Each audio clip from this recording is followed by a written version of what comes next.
But for some reason, he's got some fetish with Taylor Swift and Travis Kelce. Is that how you say it, Harold? Yeah, it'd be Taylor Swift and Travis Kelce. Yeah, that's all the excitement this week. That's all anyone's talking about is Taylor Swift, Travis Kelce's their engagement. So I thought I'd go back into Ipswich history and tell you about some of the Travises we've had. Yeah, Stewie Marshall just texted and said, that is an SH1T song. I agree. Thanks, Stuart. Good on you, Stuart. Now stick to what you do, school teaching. Now let's go back to Harold, who's going to talk about our own Travis.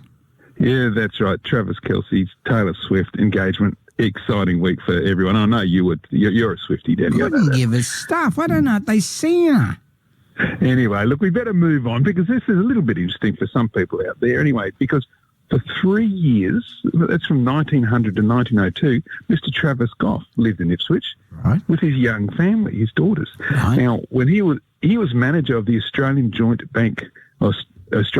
Stock Bank in Ipswich and was on committees like the Ipswich School of Arts. Now, he was a father of P.L. Travis, who famously wrote Mary Poppins. But that's Travers, Danny, not Travers. Ah, right. So, it was suggested to me, but I had to correct them. But have to go further back into history in the 1860s. Mm-hmm. That's when there was an F.W. Travis, who was an oyster and spinach enthusiast in Ipswich.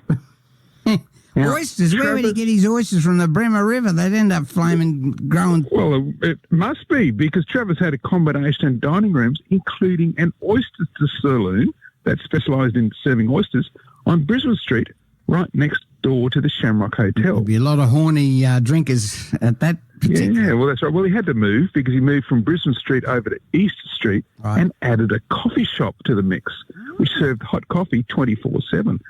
So Travis was really a man ahead of his time. This is in the 1860s. And in fact, in 1866, Travis leapt to the defence of locally grown spinach, especially a luxurious version being grown in his own backyard, when he compared it to the New Zealand equivalent. Now, Travis even offered to send some spinach to the editor of the Queensland Times just to prove how good the Ipswich product really was. Wow.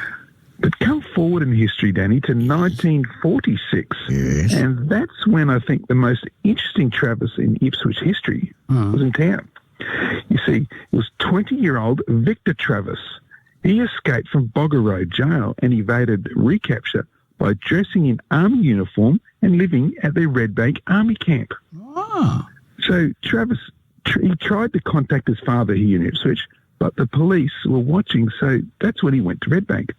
Now, while hiding out at the army camp, he had a shave. He was even given a haircut there and popped out for a lunch at a local cafe.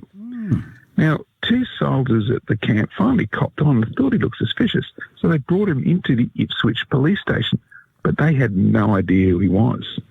Now, interestingly, Travis was taken into custody by Constable Lewis Platts. Just a few years earlier, made a name for himself when he leapt from a sidecar in Ipswich's greatest ever police chase that lasted for over an hour. Anyway, he took Travis into the Ipswich court, and Travis, he arrived barefooted, he was handcuffed, and still wearing army clothes.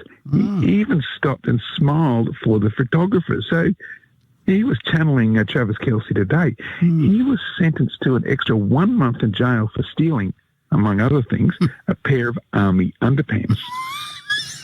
Now, I know Taylor Swift fans are probably saying, well, that's all good about the underpants for Travis, but what about the Swift family here in Ipswich? Well, yes, Danny, there was a Samuel Swift who from the early 1880s was a licensee of the Railway Hotel and then the Bellevue Hotel here in town. And he even served as a councillor on the Ipswich City Council. But I think the Travis Kelce line of research was far more interesting. You see, the escapee Travis, who I told you about, he was serving time in Bogger Road with some pretty notorious characters. In fact, he made his escape from prison along with the Holland Park taxi murderer and Slim Halliday, who was later the Southport taxi murderer. Now, Frank Halliday, wasn't it? Well, that's right. Arthur Halliday, or Slim Halliday. Arthur Halliday, that's right.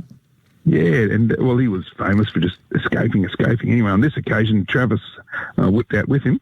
But anyway, those two hardened criminals, they were recaptured after just 4 days. But our Travis remained free for 2 weeks while hiding in plain sight here at the Red Bank Army Camp. And I think that's far more interesting than any Taylor Swift line of research in Ipswich. So after all that, Danny, I think you should congratulate Taylor Swift and Travis Kelce on their engagement this week. It's been a very exciting time. Mate, you are one of the great storytellers. Fancy getting, what did he get arrested for stealing? Some army jocks. Underpants. Yeah. They'd be Y-fronts back then. That's important stuff. They'd be Y-fronts back then, wouldn't they? An army can't march with no underpants, Danny, that was important. You're right. And you know what? It's a bit like today. You can't steal any ADF stuff either because it's public monies. You got to burn it. So they would have burnt the underpants if they couldn't reissue them. Well, they're probably burnable anyway, I suspect, after they've been out bush for a while. Mate, I love your stories. And Taylor Swift, I can't stand her. How do we find out about this story and all the other stories you've written about Ipswich's history?